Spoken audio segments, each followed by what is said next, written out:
compreensão daquilo que a gente tem para essa noite, daquilo que a gente tem para a gente aqui falar sobre a parábola do bom samaritano. Queria pedir a você também que nos ajudasse compartilhando. Vai aí, usa o teu dedinho de bênção aí, você que faz parte de grupo de joga parrolo, vende, troca, sai compartilhando aí nos grupos, sai compartilhando aí nos grupos da família e nos ajude a propagar aí a mensagem do Evangelho. Então eu vou me assentar ali, a minha galera que me ajuda aqui na administração também, me ajudando a coordenar a live, vai virar a câmera para lá e a gente vai aprender juntos. Já abre a sua Bíblia aí no Evangelho de Jesus narrado por Lucas, o capítulo é o de número 10 e a parábola a partir do versículo 25 é a do bom samaritano. E ali assentadinho eu falo mais algumas coisas com vocês aí. Vamos lá.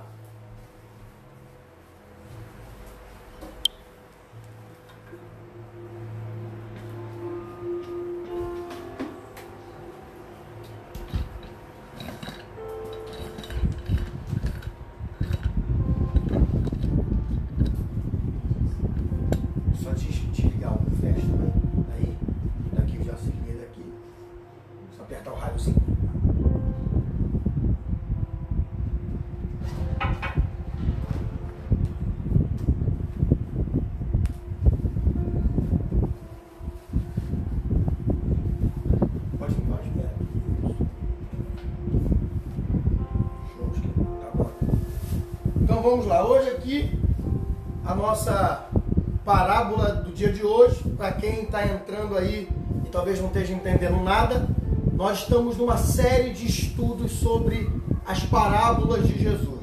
E a parábola de hoje é a parábola do bom samaritano.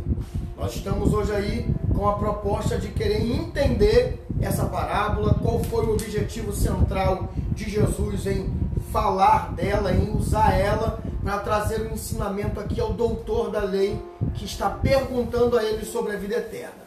Então, antes disso, eu queria também aproveitar para dar alguns anúncios.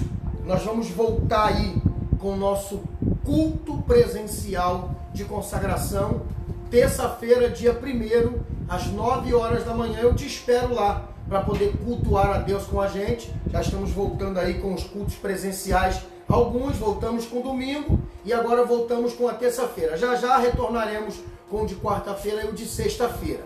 Por enquanto, o culto de quarta-feira e de sexta-feira ainda é por meio de live como essa daqui. Então, como eu disse a vocês, estamos numa série de estudos. Mesmo que a gente volte, alguém pode perguntar, pô pastor, mas quando voltar com o culto presencial de sexta-feira, ele vai voltar a ser culto de oração. Como que vai ficar os estudos da parábola? Não vai parar, tá, gente? Eu vou me preparar sobre um dia da semana, talvez quinta-feira, e vou gravar a live e você pode acompanhar depois. Entra depois e procura no meu Facebook ou lá no meu canal do YouTube. Aproveitando, quem não se inscreveu ainda no meu canal do YouTube, não fica de fora. Faz parte dessa família de inscritos aí, os mais abençoados do Brasil, que recebem aí semanalmente, às vezes diariamente, 2, 3, 4 mensagens de incentivo para a alma. Por exemplo, esse estudo aqui vai lá para a live, vai lá para o meu canal lá do YouTube. Então você, se não se inscreveu ainda, se inscreve, é fácil. PR Adriano Rocha. Se inscreve, ativa o sininho de notificação, já dá like nos vídeos que já estão existentes lá e faça parte de tudo aquilo que Deus tem nos proposto com a sua palavra, tá bom? Então, mesmo que volte o culto presencial de sexta-feira, que vai voltar a ser culto de oração, eu vou continuar fazendo lives sobre as parábolas de Jesus, até encerrar todas elas, tá bom? Nem que dure aí um ano, meses e meses, eu vou continuar fazendo uma atrás da outra até acabar. E você pode indicar. Semana passada falamos sobre a parábola do mau administrador, hoje sobre a do bom samaritano.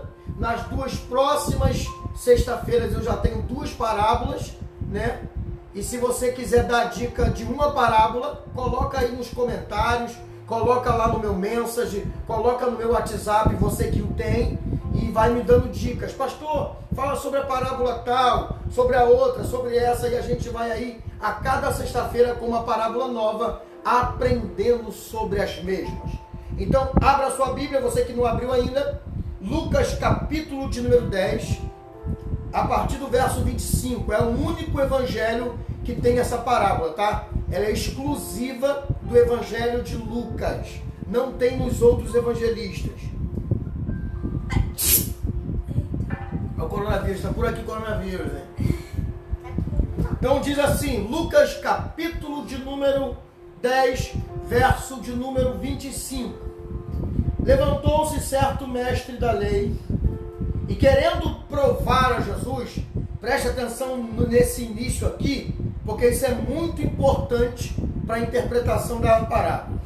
E levantou-se certo doutor da lei, querendo provar Jesus, e perguntou-lhe, mestre, que farei para herdar a vida eterna?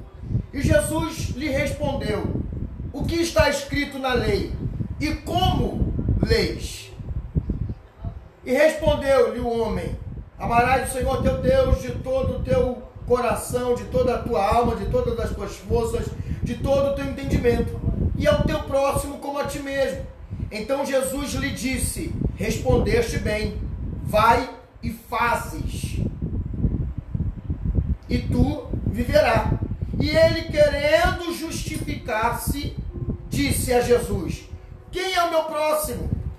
E respondeu Jesus, descia um homem de Jerusalém para Jericó, e caiu nas mãos dos assaltantes, os quais o roubaram e espancaram até que ficasse basicamente morto. Casualmente também descia pelo mesmo caminho um sacerdote, que vendo-o passou distante. E de igual modo também um levita chegou àquele lugar e vendo-o passou também distante. E um samaritano, porém, que ia de viagem, chegou perto dele e viu que não estava morto e moveu-se de compaixão. E aproximando-se, enfaixou-lhe as feridas, colocando azeite e vinho. Então, colocando sobre a sua cavalgadura, levou-o para uma hospedaria e cuidou dele. E partindo no outro dia, tirou 2 denários e deu ao hospedeiro e disse-lhe, cuida dele, e tudo o que mais gastar com ele, eu te pagarei quando voltar. Qual destes 3 te parece que foi o próximo daquele que caiu na mão dos assaltantes?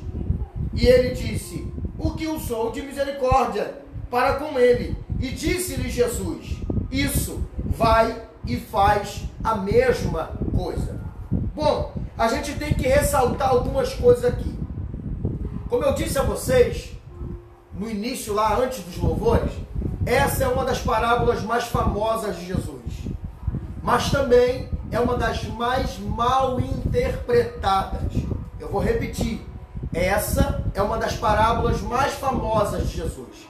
Mas também é uma das parábolas mais mal interpretada. As pessoas, com o intuito de quererem trazer novidade, coisas diferentes, porque eu não sei o que passa na cabeça desses intérpretes da Bíblia de hoje, é que eles estão preocupados em trazer o que é novo, o que é diferente. Eles acham que se falar a mesma coisa que eu falei, que o fulano falou, que o ciclano falou, eles vão ficar por baixo. Ao contrário disso, eu entendo que eu falar o que ciclano falou, Beltrano falou e tudo tiver de acordo com a palavra, é uma verdade que foi exposta a todos. E louvado seja Deus por isso. Então essa galera aí, no intuito de trazer uma novidade, acaba inventando o que não é verdadeiro. E acaba tirando o verdadeiro sentido da parábola. Eu vou falar sobre isso mais aqui à frente. Então, primeiras coisas que a gente vai fazer, primeiro, é saber com quem Jesus está falando. Qual o objetivo da pergunta do doutor da lei? Qual o contexto da parábola? Qual a interpretação da parábola? E, por fim, qual a aplicação da parábola? Eu vou repetir, para a gente entender bem essa parábola, que é muito simples. Até me perdoe se o tempo for curto, porque é uma parábola muito simples de entender, embora o significado e a aplicação dela é profunda. Vamos lá, para você pegar bem. Já está com papel e caneta aí? Já está com o teu bloco de notas? Vamos lá, simples demais. Primeira coisa é entender com quem Jesus está falando. Segunda coisa, qual a intenção da pergunta com quem Jesus fala? Terceira coisa, qual o contexto da parábola?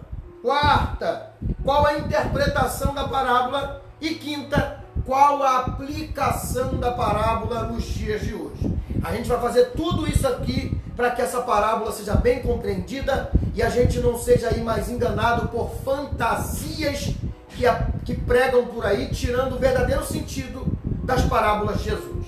Vamos lá. Primeiro, com quem Jesus fala? Jesus está falando com um doutor da lei. Com um doutor da lei. Jesus está falando com essa pessoa. Então esse camarada é alguém que conhecia muito bem a lei do Senhor. Ele não é uma pessoa que não tem entendimento. Ele é uma pessoa que tem um profundo entendimento da lei. Ele é um doutor da lei. Então, para ficar claro com quem Jesus fala. Por que isso é importante? Porque isso vai definir a resposta de Jesus para a pergunta que agora ele vai fazer. Todo texto que você for interpretar deve ter esses mesmos passos. Para quem é o texto, quem são os personagens no texto, se tem pergunta, qual é a resposta da pergunta, para que tudo isso fique claro, traga luz ao texto, você precisa dar passos dentro do próprio texto. Porque tem gente que vai buscar significado de textos bíblicos extra-bíblico.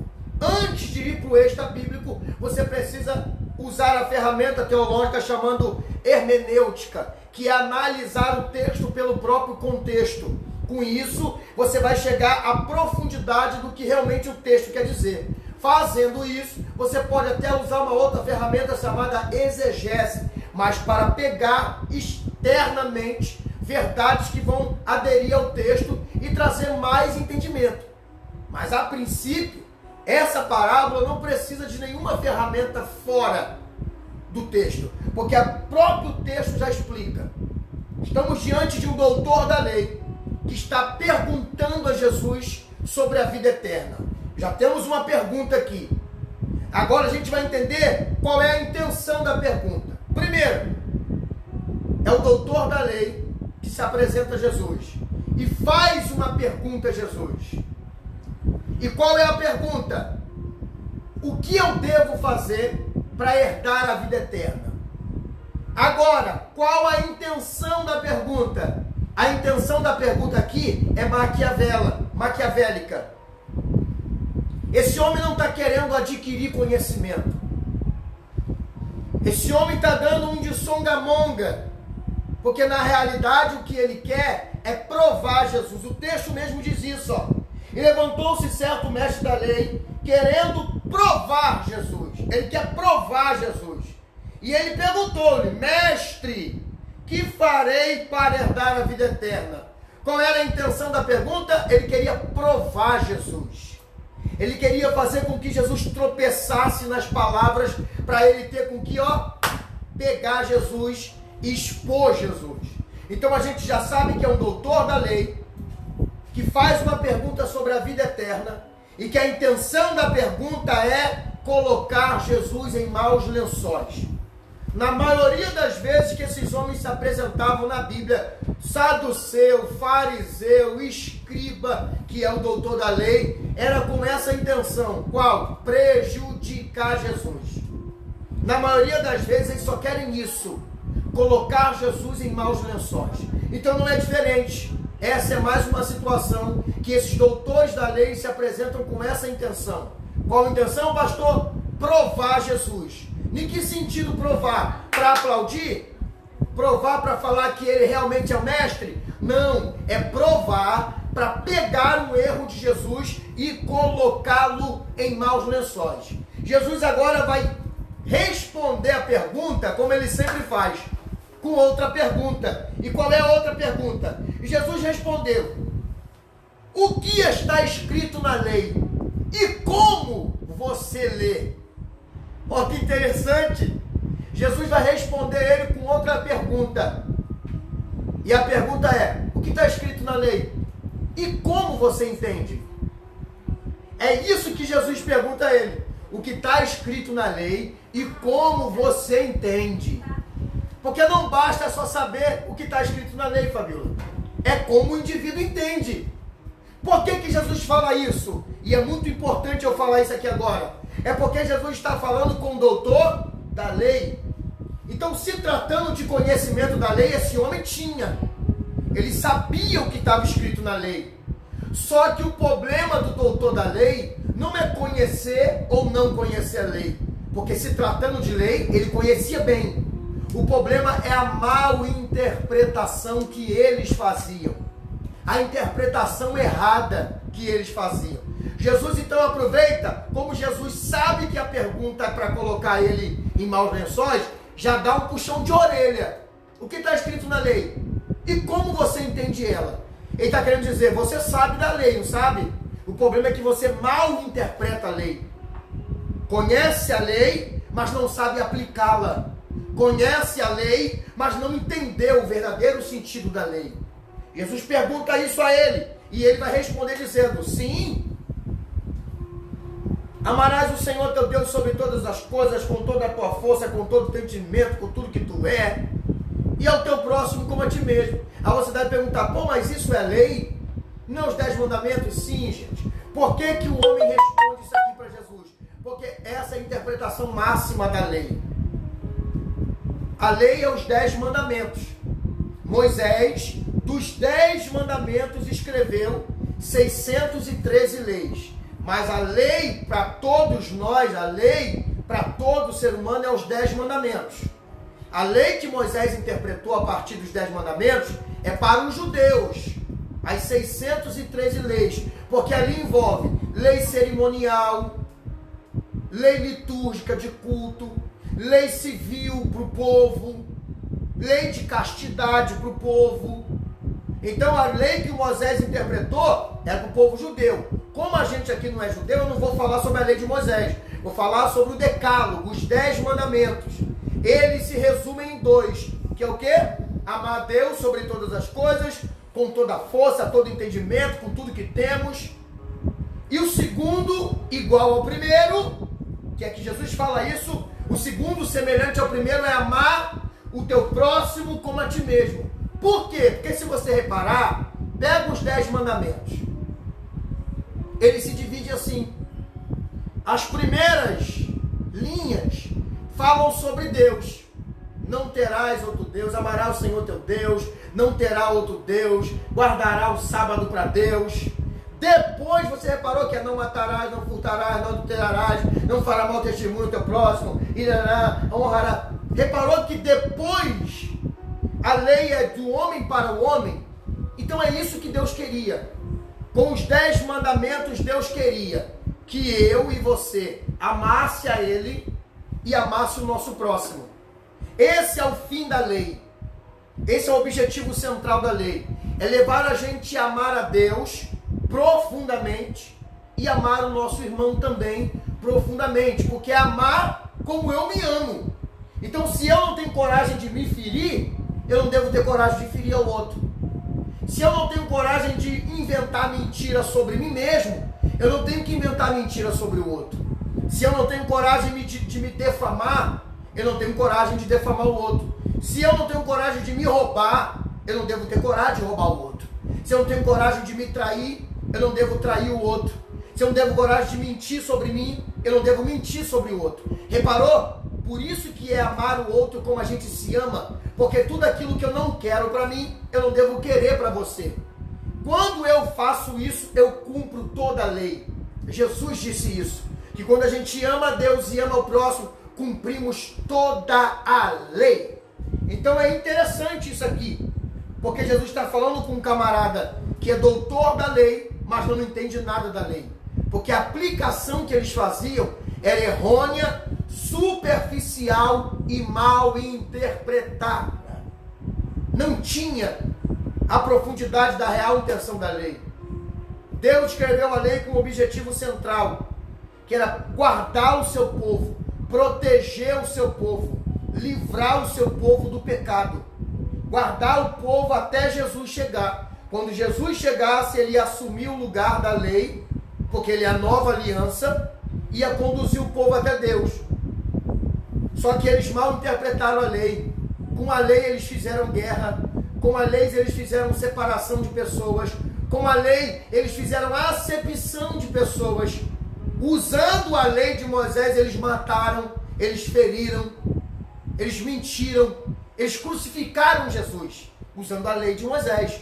E não foi para isso que ela foi criada. A lei foi criada com um único objetivo. Qual, pastor Adriano? Vou repetir.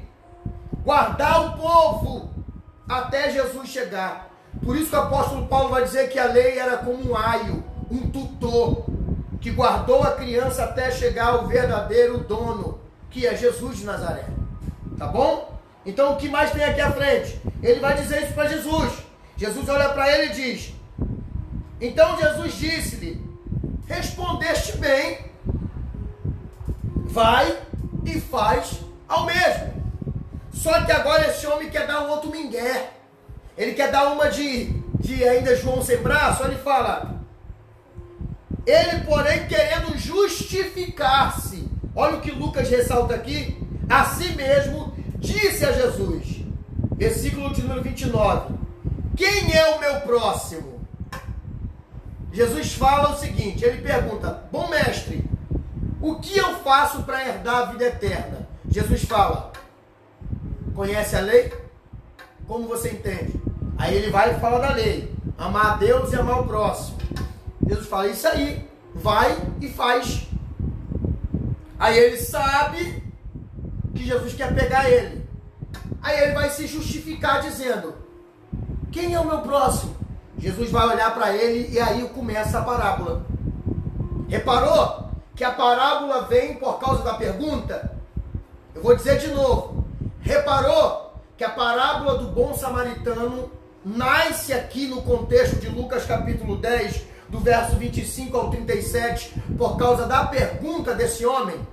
Qual é a pergunta dele? Inicial. Duas perguntas ele faz. A primeira é: o que farei para herdar a vida eterna? Só que a pergunta dele é maquiavélica. Ele quer pegar Jesus em maus lençóis. A segunda pergunta, depois Jesus deu uma resposta boa para ele: quem é o meu próximo? Aí Jesus agora coloca a parábola em cena. Então a gente vai definir a parábola pelas perguntas. Por isso que eu disse a vocês que tem muita gente que não interpreta essa parábola do modo certo. Aí vem as fantasias, cria um montão de coisa.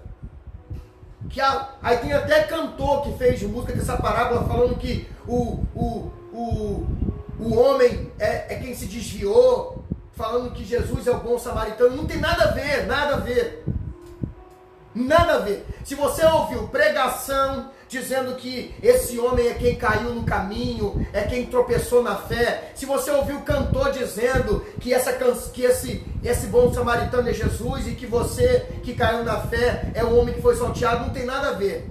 Por que eu estou falando isso? Porque senão vão tirar o sentido real da parábola. E o sentido real da parábola, embora a canção do Antônio Freire seja bonita, embora as pregações que eu já ouvi sobre o bom samaritano é bonita, o real sentido da parábola é uma só. Qual? Responder a pergunta do homem. E qual é a pergunta do homem? Qual é o meu próximo? Não é essa a pergunta?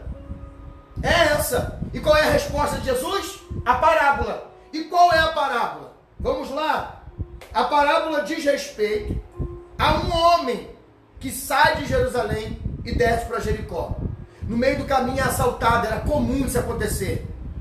De Jerusalém a Jericó eram 27 quilômetros, entre montanhas, valados e becos e vielas da época. Era comum ter quedas de carro de boi, acidentes no caminho com um animal, uma cobra, uma onça, uma besta fera. E salteadores que se escondiam na mata, porque como era uma estrada muito longa, 27 quilômetros, gente. 27 quilômetros de estrada, de Jerusalém até Jericó. Como era uma estrada muito longa, tinham salteadores de sobra, que ficavam escondidos para pegar viajantes, que iam levar especiarias, tanto de Jericó para Jerusalém, como de Jerusalém para Jericó. Esses salteadores ficavam no caminho. Então o que acontece? Jesus usa um fato corriqueiro da época. Que qual era o fato corriqueiro? Assalto naquela via. Jesus usa outro fato corriqueiro. Qual? O levita e o sacerdote. a maioria dos sacerdotes moravam em Jericó. E essa Jericó aqui não é aquela que Josué destruiu, tá? Essa é outra Jericó que foi erguida duplamente. Muitos sacerdotes e levitas moravam em Jericó. Então, quando eles acabavam o culto em Jerusalém, eles desciam para casa, que era em Jericó. E era descida num terreno acidentado em torno de 1.200 metros a nível do mar. Eles desciam. Então era comum ter sacerdote e levita passando para lá e para cá. E era comum ter viajantes, como esse samaritano, que se você reparar na parábola, ele era um comerciante. Por que ele é um comerciante? Eu vou te provar com duas coisas que ele era um comerciante. Ele tinha dinheiro na usava e ele tinha o conhecimento do dono da hospedaria. Se ele tinha o conhecimento do dono da hospedaria, é porque ele sempre se hospedava lá, né, família? Reparou, Mauro? Que ele fala, se ficar alguma na dívida, eu te pago amanhã. Então esse cara era conhecido do dono da hospedaria. Porque ele era um viajante comum, passava ali sempre. Bem provável ele estava indo para Jerusalém, ia voltar para Jericó, ou está indo para Jericó e ia voltar para Jerusalém. Ele é um camarada conhecido. Isso era comum na época terem também viajantes samaritanos, persas, judeus, gregos, romanos, era comum. Então Jesus usa um fato da época muito interessante. Muito interessante. Jesus toca na lei, porque também você pode estar pensando aí, poxa, mas Jesus falou para ele. Ele pergunta a Jesus o seguinte: o que eu faço para ser salvo? Aí eu sei que tem gente que talvez deve ficar com uma confusão, então antes de aparecer a pergunta, eu vou dar a resposta. Você deve estar pensando aí, pastor, mas a gente não é salvo pela graça? Por que esse homem faz uma pergunta a Jesus dizendo, mestre, o que eu faço para ser salvo, herdar a vida eterna? Jesus disse para ele, conhece a lei? Vai e faz segundo ela. Pô, pastor, mas a gente não é salvo pela graça? O Senhor mesmo é o que mais prega sobre isso? Isso, e eu continuo dizendo. Mas Jesus acabou de dizer para esse homem que para ele ser salvo ele tinha que cumprir a lei. E é isso mesmo. Romanos capítulo de número 7, versículo 12, e Gálatas capítulo de número 3, versículo 12, vai dizer que a lei é santa. E o cumprimento da lei leva à salvação. Deus não mentiu quando ele deu a lei. Se você cumprir a lei, você será salvo. Mas a salvação não é pela graça? É. Mas como o Senhor está dizendo que se eu cumprir a lei eu vou ser salvo? É porque você nunca vai cumprir a lei. A lei é santa. Só que como diz Romanos capítulo 7, versículo 14, a lei é santa. Romanos capítulo 7, versículo 12. Mas Romanos 7, capítulo 14, versículo 14, vai dizer que o homem é carnal. A lei, ela é perfeita, mas o homem é carnal. Ou seja, o homem nunca vai cumprir a lei na sua perfeição. Haja vista que o apóstolo Paulo vai dizer que se você deixar de cumprir um pedacinho da lei, descumpriu toda ela.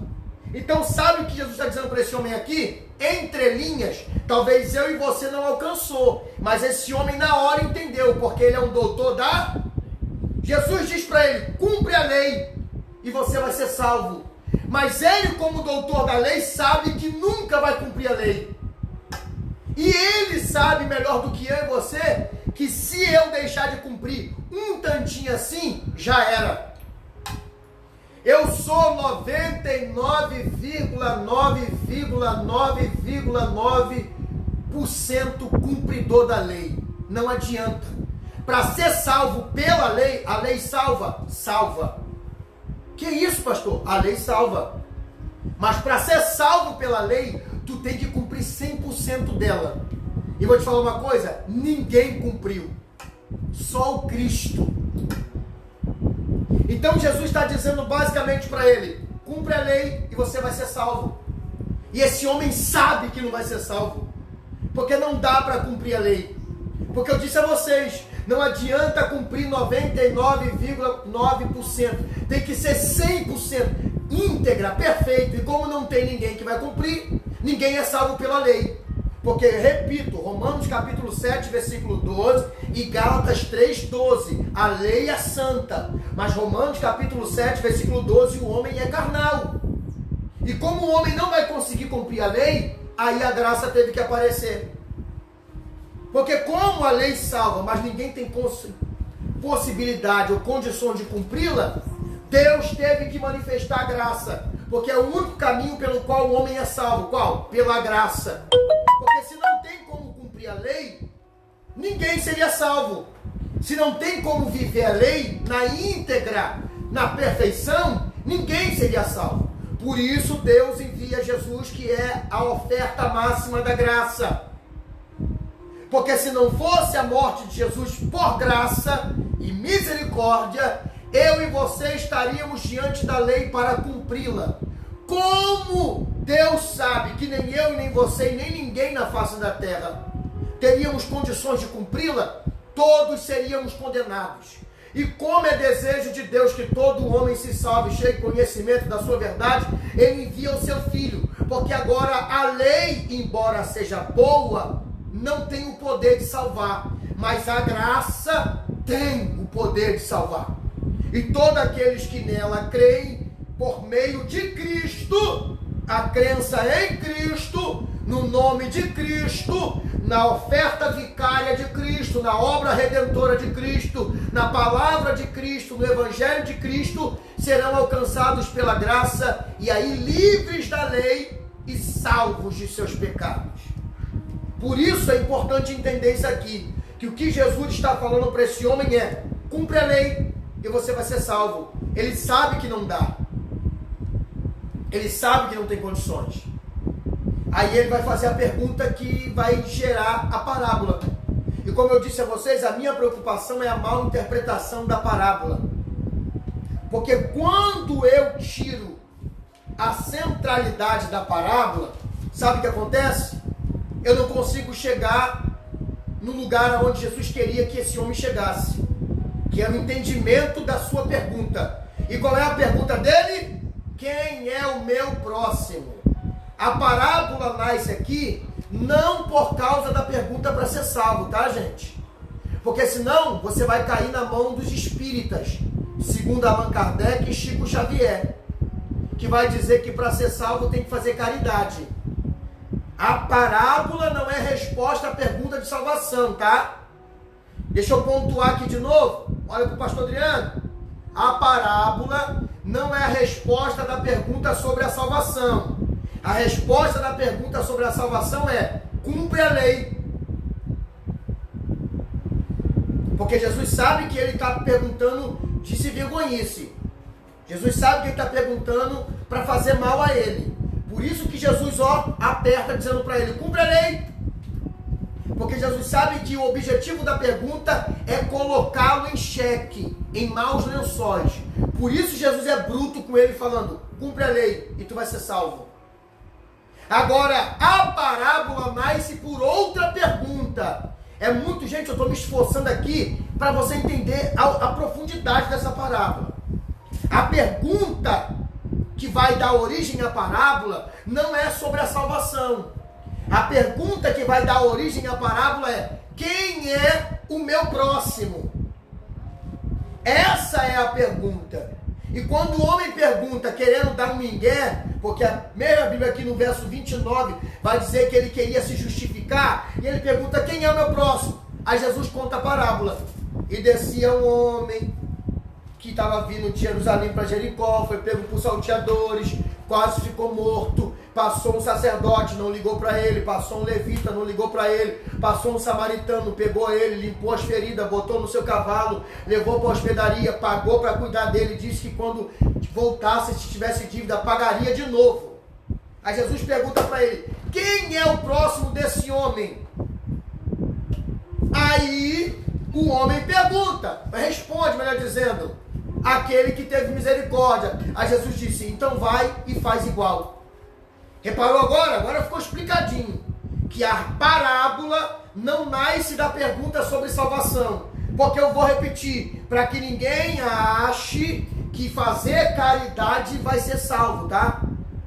Caridade não é obra para ser salvo.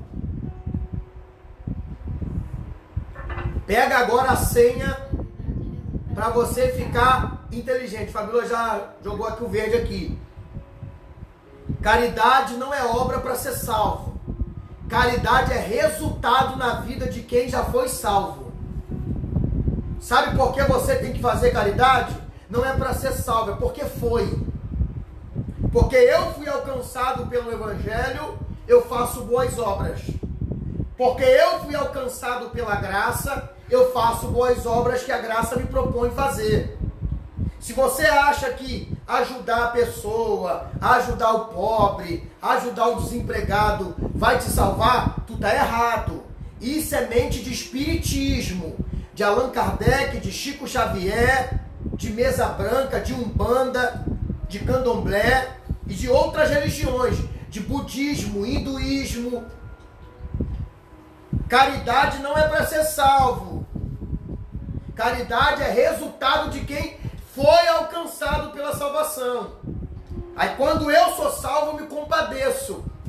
Por exemplo, eu quero também aqui aplaudir algumas pessoas que com certeza estão nu. Eu não vou dar nome por questão de ética. Mas ó, meu muito obrigado a pessoas que eu tenho certeza que estão aí. Embora eu não vi elas aqui, mas eu tenho certeza que estão aí. Semana passada eu falei sobre um amigo nosso que ficou desempregado e que está passando muita dificuldade. Entrou em depressão por causa da perca do emprego. E eu pedi uma oferta aqui. E uma família e mais um senhor se levantou e me ajudaram a ajudar essa família. Peguei um dinheirinho aqui da igreja, do caixa da igreja, e mais a oferta que essas pessoas deram, nós conseguimos dali a metade de um salário mínimo para essa pessoa, e foi uma bênção para a casa dessa pessoa, tá? Então, muito obrigado a você que contribuiu, você que ajudou, você que se propõe.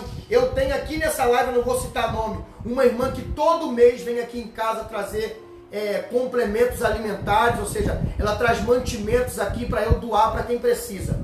Fazer isso é bom, pastor? É ótimo. Fazer isso é certo, certíssimo. Só que isso não é obra para ser salvo. Isso é obra de quem já foi salvo. O resultado de Jesus em nós é fazer boas obras. Tá bom? Então, a parábola nasce por causa da pergunta. E qual é a pergunta? Quem é o meu próximo? E por que eu falei a vocês ter cuidado com as más interpretações? Eu estou sendo taxativo nisso. Porque, gente, o que eu já vi de má interpretação, eu já vi pregador falando que essa parábola retrata o seguinte: Jerusalém é a casa de Deus, Jericó é o mundo.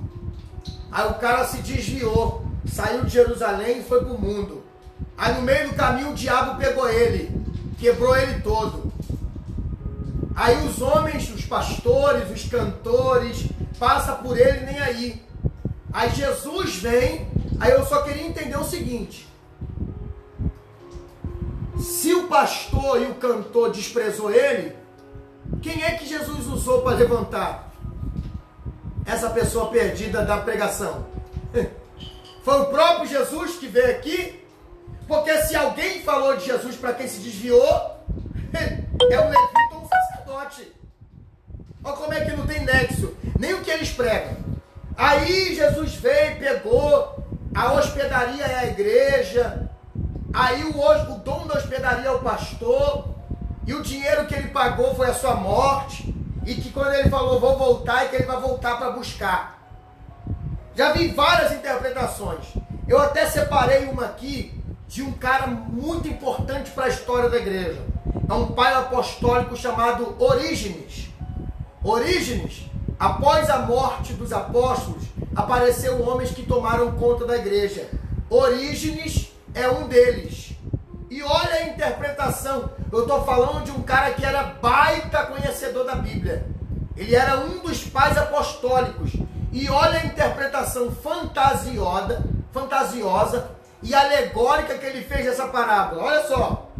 segundo Orígenes, um grande teólogo, e ele interpretou isso a ponto de Agostinho, que é um dos maiores teólogos da igreja, acreditou nessa interpretação e pregou isso durante anos. Olha a interpretação que Orígenes fez. E antes de eu falar, eu já digo, essa interpretação está errada. Não tem nada a ver, a parábola não fala sobre isso.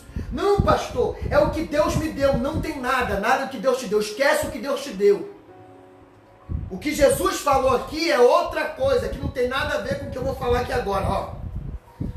Segundo Orígenes, a interpretação dessa parábola é a seguinte: o homem é Adão, Jerusalém é o jardim, Jericó é o mundo que ele foi expulso depois de pecar, os ladrões é o diabo que pegou ele do lado de fora do jardim, o sacerdote e o levita é a lei e os profetas que não puderam salvar esse homem, o samaritano é Jesus que salvou, a hospedaria é a igreja, o dono da hospedaria é o pastor, e a volta que ele fala que vai voltar para pagar, é Jesus falando que vai voltar para buscar. Gente, durante anos isso foi interpretado assim.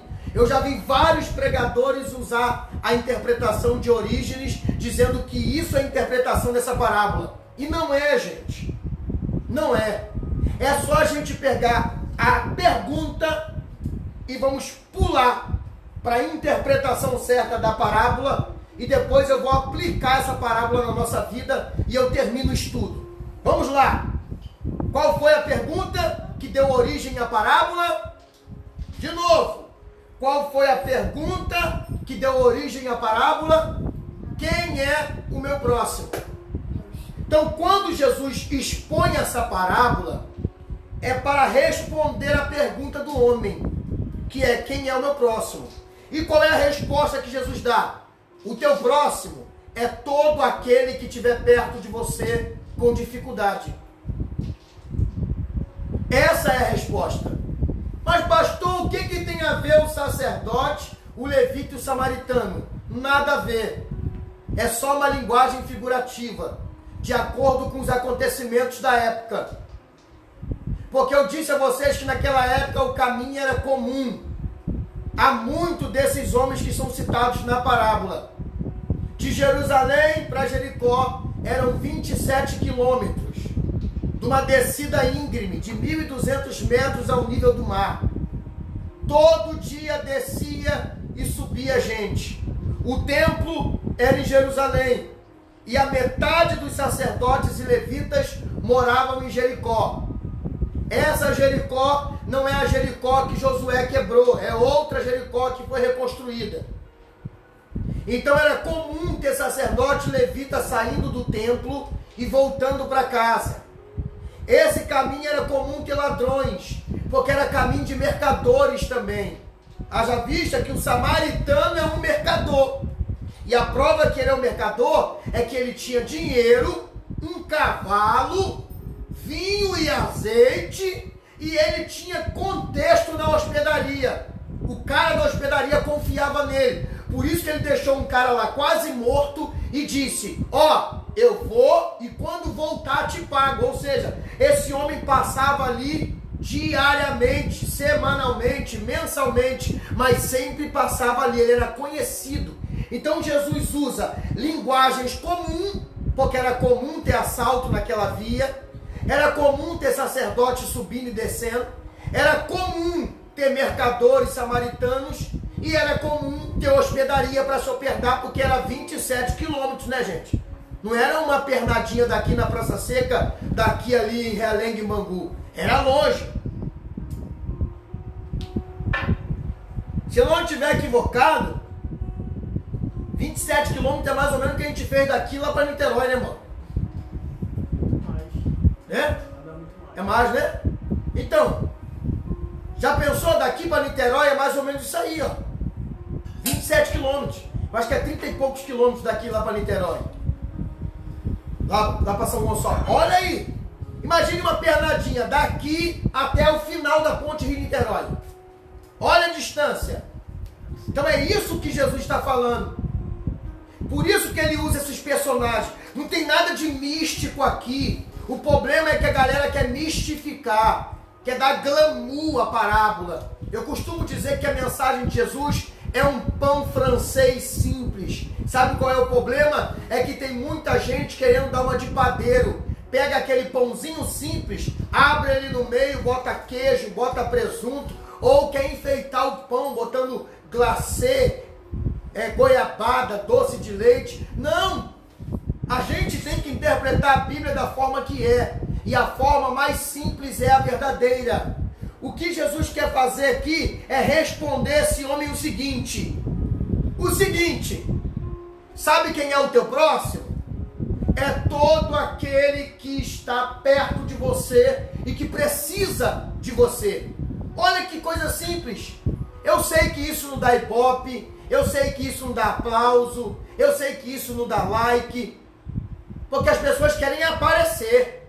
Os intérpretes da Bíblia de hoje querem aplauso, querem, que coisa estarrecedora que ele falou.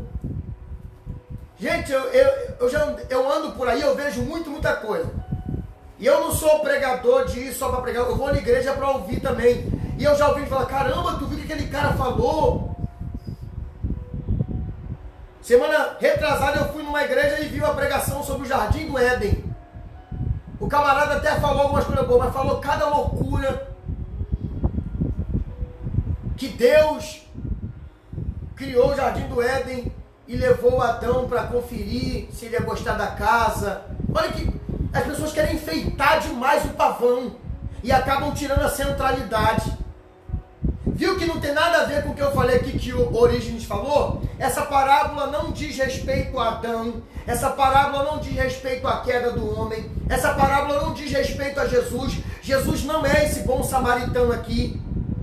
É só uma parábola onde Jesus quer responder a pergunta. E a pergunta é, quem é o meu próximo? E a resposta na parábola é, todo aquele que estiver perto de você e precisar de ajuda. Essa é a interpretação da parábola. Pô, pastor, mas isso é simples demais.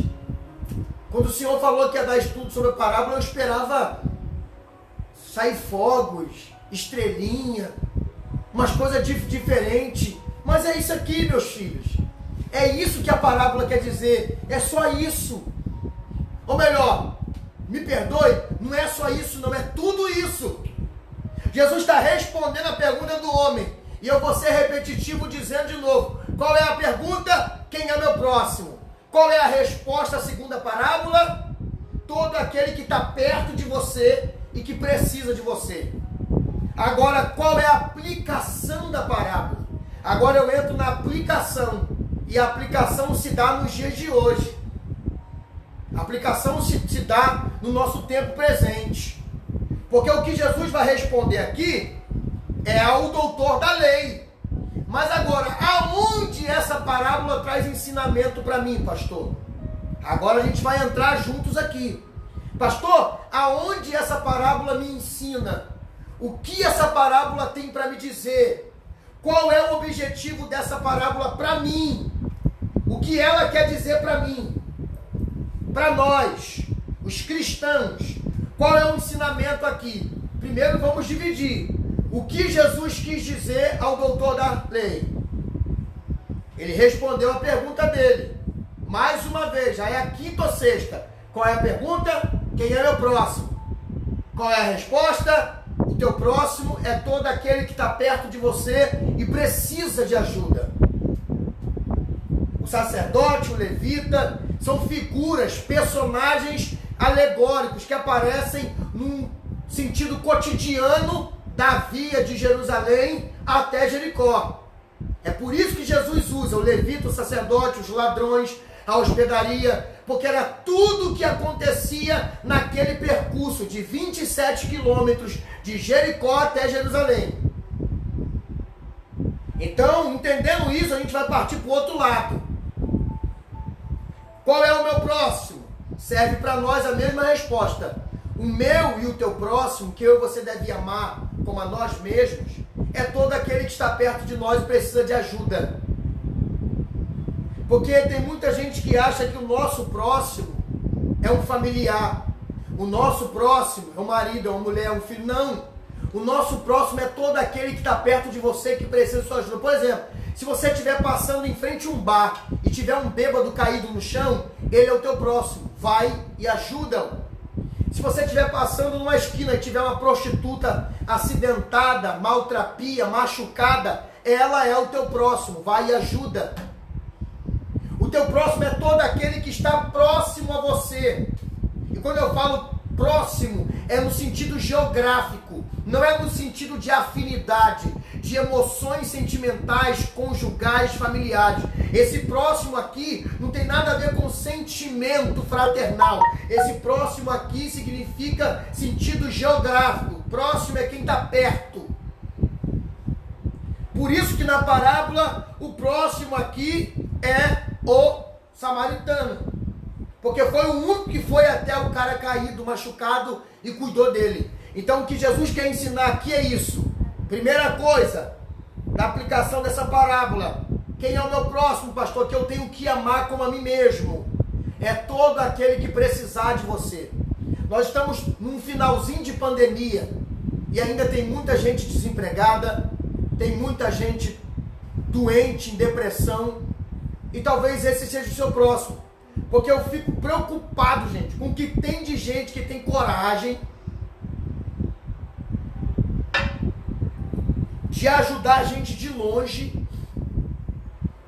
Por exemplo, tem gente que tem coragem de dar dinheiro para campanhas do outro lado do mundo, mas não tem coragem de bater na porta da vizinha do outro lado da rua, que está passando fome. Você sabe que está passando fome, para dar um pedaço de pão, para dar um pacote de bolacha para a criança, para dar uma caixa de guarapa, uma caixa de leite para beber, 1 quilo de arroz, uma compra. Então nós estamos num momento onde a servidão ao próximo está fácil. O que tem de gente desempregada por causa da pandemia não está no gibi. E se você pedir a Deus direcionamento, Ele vai te mostrar quem é o teu próximo. E não é só em questões financeiras. Talvez você tenha aí do lado da sua casa alguém que está em depressão. Tem até tudo. Tem dinheiro para comprar remédio, tem dinheiro para comer a melhor comida, tem o melhor carro, tem uma mansão, mas está precisando de um abraço. Esse é o teu próximo. Talvez você tenha aí perto da sua casa alguém que está viciado em drogas e você sabe que a vida dele está esvaindo aos poucos, a cada teco, a cada cigarro de maconha, a cada pedra de crack, a cada copo de cachaça que ele toma, ele está morrendo. E você está vendo tudo isso. Aonde essa parábola cabe a você? Ajude, ame, socorra o teu próximo. Porque esse homem da parábola que foi assaltado, foi por meio de espancamento. Mas tem gente na sua rua, no seu prédio, no seu condomínio, no seu trabalho, na sua família, que talvez não foi surrado fisicamente, mas está tomando socos na cara do diabo. E você está vendo essa pessoa indo a cada dia de mal a pior.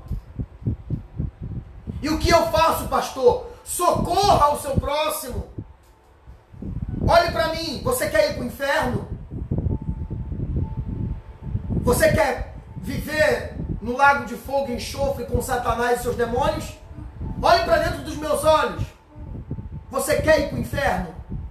E por que você não se incomoda com quem está indo do seu lado? Isso nos será cobrado, você sabia disso?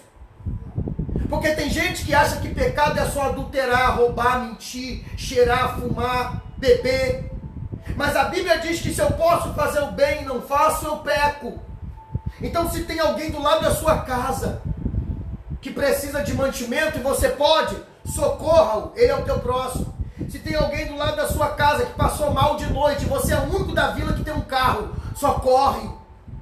Se você tem alguém que precisa de uma ajuda, pô, tu tá passando ali, meu irmão, tá vendo o teu vizinho com 2 metros de areia, jogando para dentro de casa sozinho, e tu tá em casa de bobeira, e você vê ele, coitado, a tarde inteira suando, e não propôs carregar nenhum saco, já pecou, crente.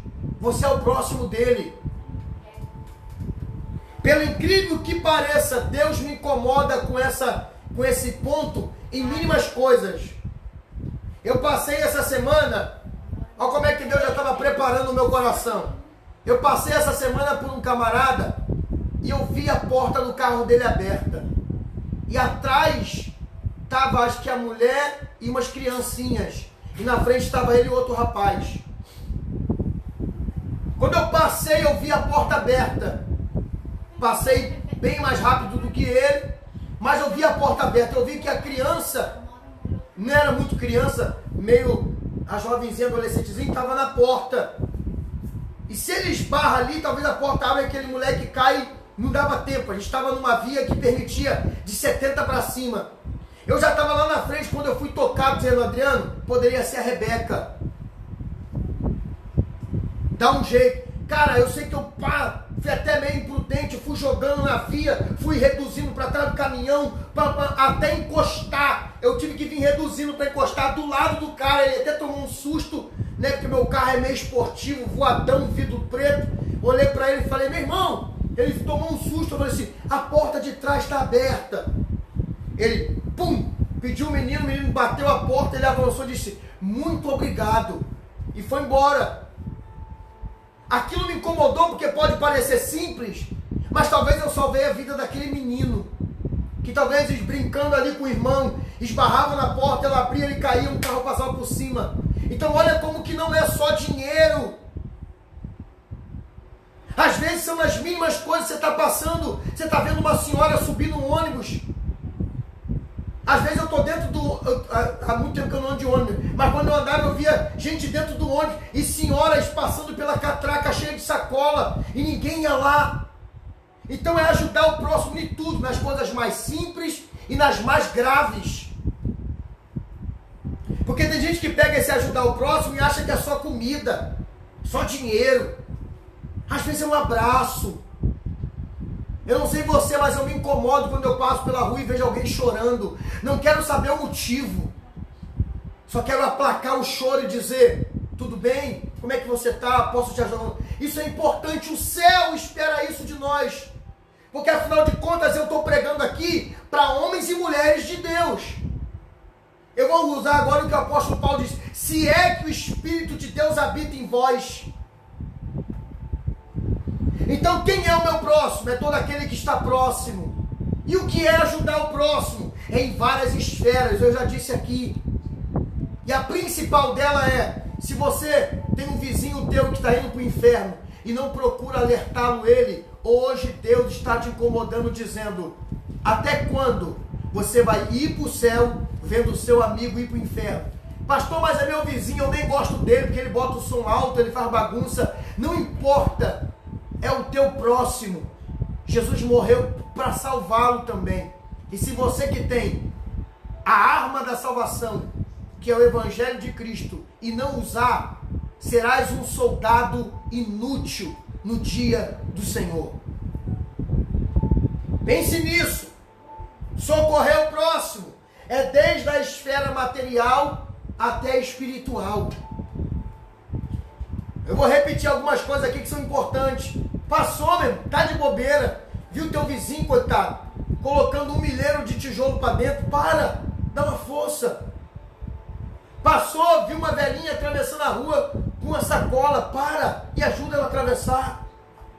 São as coisas simples que você pode mudar a vida de alguém. Deixa eu contar outro testemunho pessoal. Eu morava lá no Campinho ainda. Eu fui levar a Rebeca na escola. E quando eu estou voltando, tinha um camarada sentado em frente à padaria. Eu entrei para comprar R$1 de pão. E quando eu saí, ele estava olhando para dentro da padaria e falou assim: posso te ajudar? Mas ele: pô, cara, queria só um pingado e um pãozinho. Pode ser até puro. Eu tinha R$3. Era o único dinheiro que eu tinha. R$1 eu comprei pão, sobrou 2. Aí eu falei: cara, eu tenho só isso aqui. Ele: pô, beleza. Pegou e entrou para pedir o rapaz um pouquinho de café e um pão para comer. Fui embora, mas eu fui me martirizando.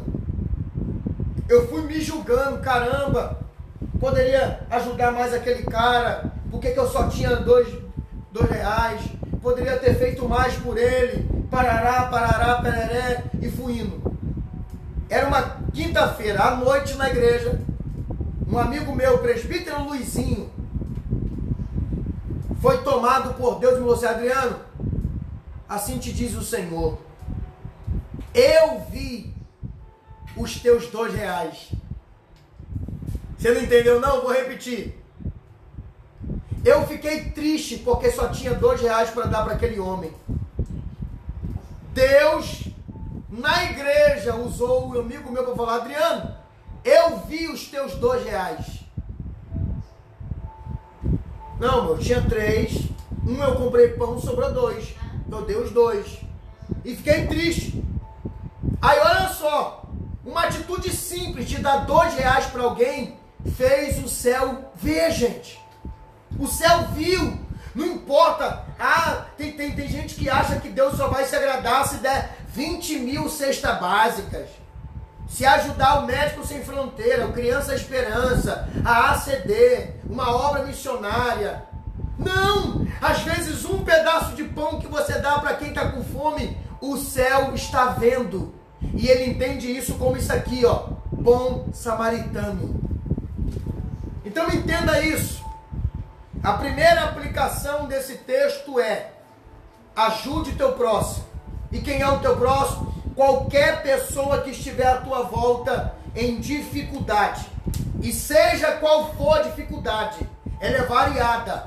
Ela vai desde um socorro médico, a uma cesta básica, a um abraço para quem chora, a um livramento espiritual por meio da pregação do Evangelho, ao carregar um saco de cimento, a um balde de água, variado. O que Jesus está dizendo aqui é: ajude alguém. Agora, qual é a outra aplicação? É que nós que já somos salvos, temos a obrigação de praticar obras de salvo. E quais são as obras de salvo? A primordial: livrar-se do mal e andar em justos caminhos. Daí vem boas obras. E boas obras se encaixam aqui, nisso que eu falei. Agora, com qual finalidade eu devo fazer isso? Porque agora entra aqui o que acontece muito hoje. Tem muita gente ajudando hoje? Tem muita gente ajudando. Mas qual o objetivo dessas pessoas estarem ajudando? Eu vou citar aqui só três. 3 grupos de pessoas que muito ajudam. Aqueles que entendem a proposta do Evangelho e fazem isso por amor, e esses devem continuar fazendo. Segundo grupo, aqueles que fazem só porque são obrigados a fazer. Aí tem que fazer, mesmo que não queira, tem que fazer. E o terceiro grupo, os amostrados. É os que fazem para poder aparecer. Esses eu titulo como fariseus, que dão com a mão esquerda, tirando foto com a mão direita. O que eu vi, gente, de gente na internet fazendo isso aqui, ó. Vem cá, rapidinho. Quer aparecer na live. Vem cá. Aqui, ó. Rebeca é a pessoazinha pobre, que está passando fome. Aí esse ursinho aqui é a cesta básica. O que eu vi de igreja fazendo isso e de gente fazendo isso aqui, ó. Toma, cesta básica.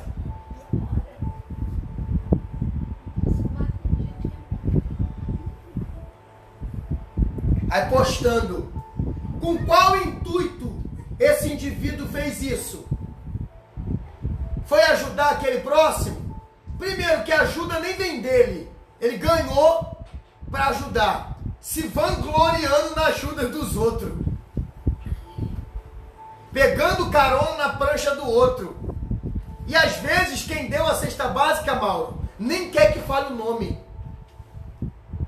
Manda entregar lá nas escondidas. Quem é que mandou? Não sei, foi um bom samaritano. mas nem quer que fale. Aí vem o amostrado do crente, tira a foto, bota no Facebook, filma a casa. Eu vi um, cara, que ridículo. Filmou a casa do cara, mandou abrir a geladeira. Ridículo. Tá expondo a necessidade do outro. Quer ajudar alguém? Faça. Mas faça como Jesus falou, que a tua mão direita dá e a esquerda não veja. Então qual é o principal objetivo de ajudar o necessitado? Amor. E quem dá por amor, não dá para sucesso. Quem dá por amor, não dá para aparecer. Quem dá por amor, não dá para ser aplaudido. Quem dá por amor, dá por amar e ponto. Então esse texto me ensina duas coisas.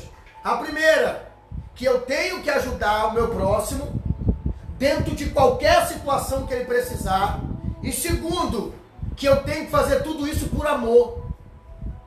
Porque também existe um terceiro ensinamento dentro desse segundo. Qual? É que tem gente que faz para depois fazerem por ele, por interesse. Não, vou ajudar o Mauro hoje, porque se amanhã eu precisar, ele me ajuda. Aí amanhã eu preciso, o Mauro joga na cara. Eu fiz aqui. Lembra aquele dia? Ingrato.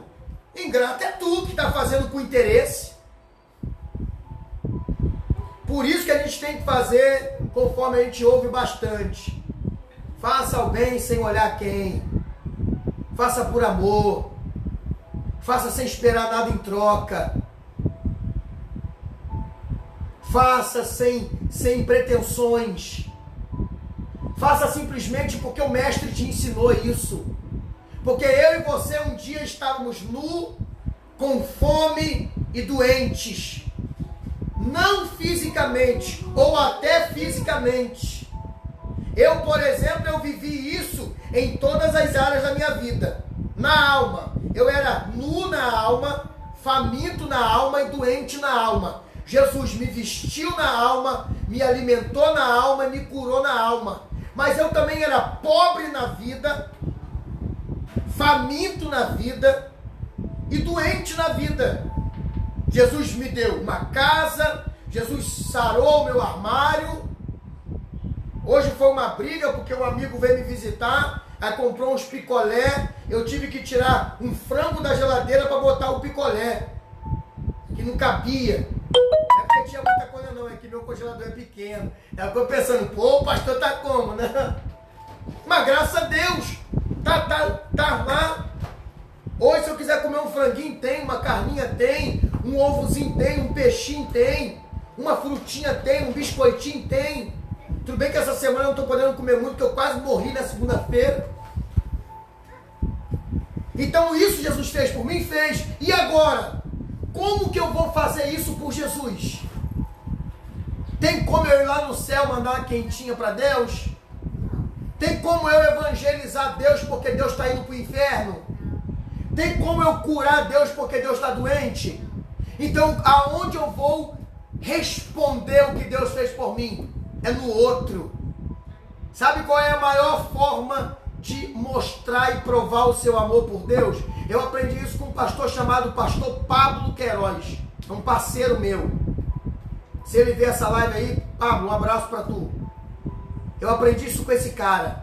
Ele falou, Adriano, só existe um jeito de eu dar uma prova de amor para Deus, real e gigantesca. Falei, qual, Pablo? Ele amando o outro. É no outro que eu provo o meu amor por Deus. Prova isso na Bíblia, sim. Deus fala isso. Que aquele que diz que me ama, mas não ama o seu próximo, é mentiroso. Porque se não ama o seu irmão que vê, não pode amar a mim que não vê. Então sabe como que eu provo a Deus que eu amo ele? Amando o Mauro. Sem pretensão. Sem interesse. Porque quando você dá com uma mão, querendo com a outra, aquela pessoa que está sendo ajudada não sabe não, mas Deus sabe, tá? Aí, ó, galerinha do selfie, que talvez não esteja aqui agora, mas como esse vídeo vai pro meu canal, como esse vídeo vai ficar na minha página, e várias pessoas já compartilhou, então talvez tem gente aí que vai ver que eu nunca conheci, e nem me conhece. Então eu vou falar uma coisa aqui, não é para quem está na live não, que eu tenho certeza que você não faz isso. Aqui na minha live não tem gente que faz isso que eu vou falar agora. É só nas outras lives, que eles vão ver depois. Você que tira selfie ajudando o pobre para ficar famosinho na internet, como caridoso, a pessoa ali, coitada, tá tão interessada na cesta básica que nem percebe. Mas o céu tá vendo, tá? E sabe que tá fazendo isso para ganhar like. Eu vejo gente chorando aí. Eu não vou citar nome aqui, porque a pessoa é famosa, isso pode dar até processo, eu não tenho dinheiro nem para comprar uma televisão nova. Então eu não vou dar mole de perder a que eu tenho. Eu vi o youtuber tal, ele deu um carro pro cara. Eu vi o YouTube tal, pegou a mulher, levou no mercado e comprou tudo pra ela. Eu vi o YouTube tal, que pegou a mulher na rua, levou lá na Casa Bahia, mobiliou. Para com isso. Esses caras se aproveitam da sua bobice. Eles só querem like. Porque para esse YouTube dar um carro para quem não tem... Você acha que foi ele que deu?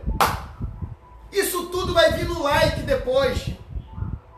Eles fazem aquilo para se promover. Esse camarada então, que é da família do Maia, esse então faz isso com que intuito? O intuito é aparecer, gente. O intuito não é fazer caridade, não.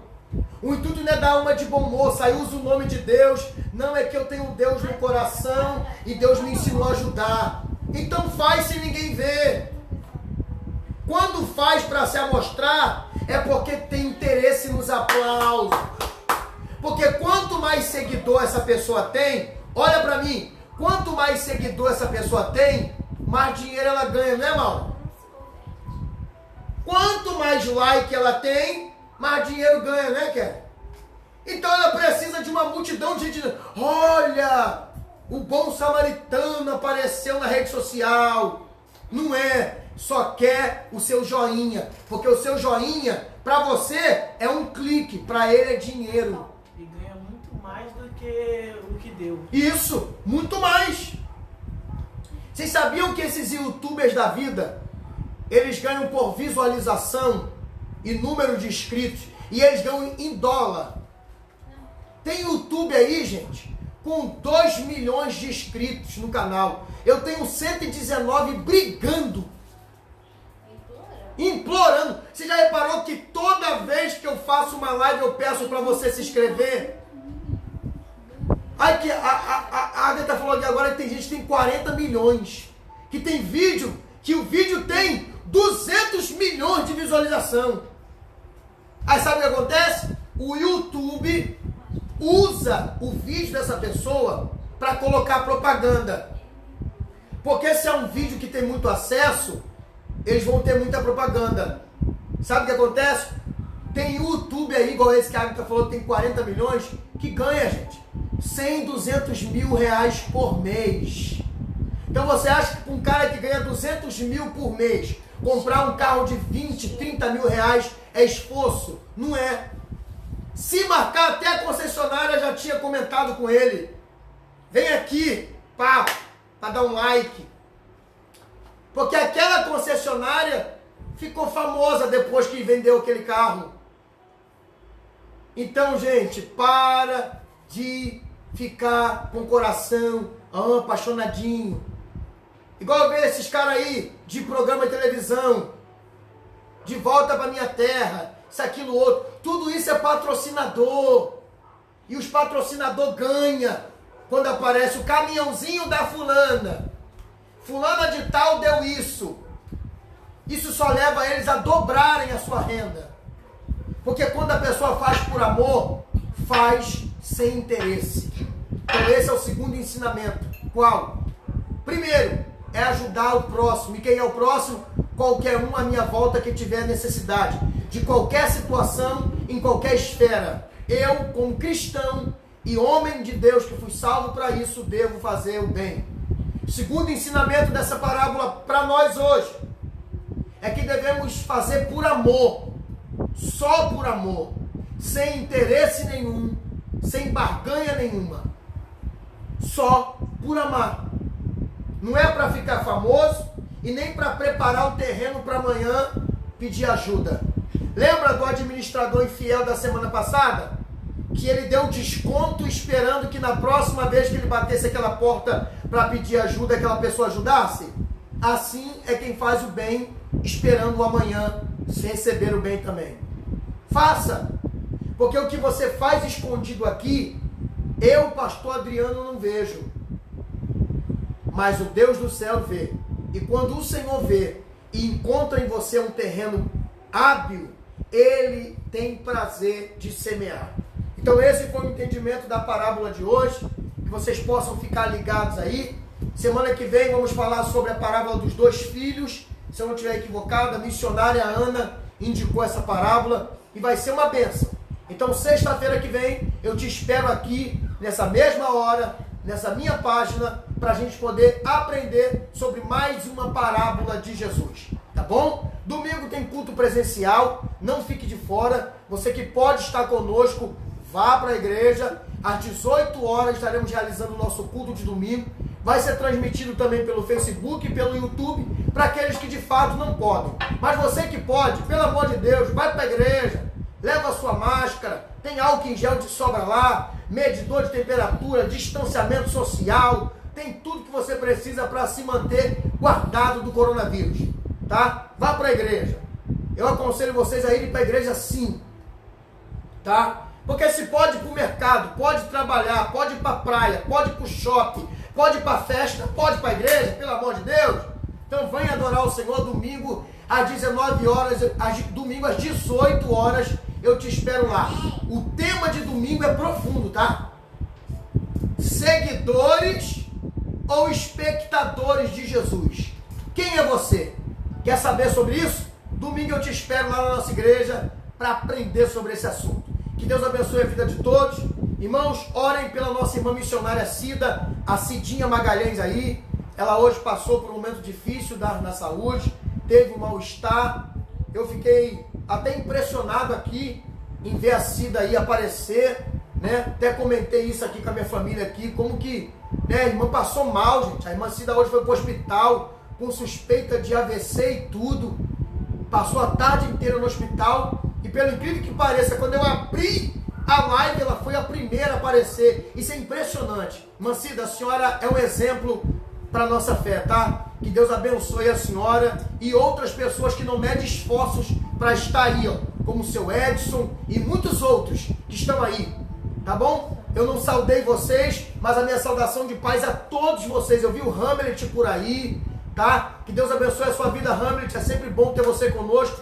Que Deus abençoe a sua casa, a todos vocês. Todos que participaram comigo dessa live, Deus abençoe vocês. Até a próxima, se o Eterno nos permite. Vamos orar? Deus, muito obrigado por tudo que fez hoje. Entregamos em tuas mãos a irmã Cida. Pedimos que o Senhor recupere a saúde da tua filha. Não sabemos pelo que ela passou, qual é a real situação clínica dela, mas sabemos que tu és o médico dos médicos e sob tuas mãos está a cura, o milagre e a resposta para todas as nossas perguntas. Te entregamos Cida em tuas mãos porque ela é tua. Tu compraste a Cida com o sangue precioso do Calvário. E tu não curou só a alma, tu tem poder para curar o corpo da Cida também. Então eu não sei o que ela está passando, eu não sei o que ela agora precisa, mas eu sei que tu és o Deus de milagre, poderoso e fiel. Portanto, venha sobre a saúde da irmã Cida e sobre outros que talvez não pediram oração, mas estão aí necessitados da tua intervenção divina. Muito obrigado por tudo que fez hoje.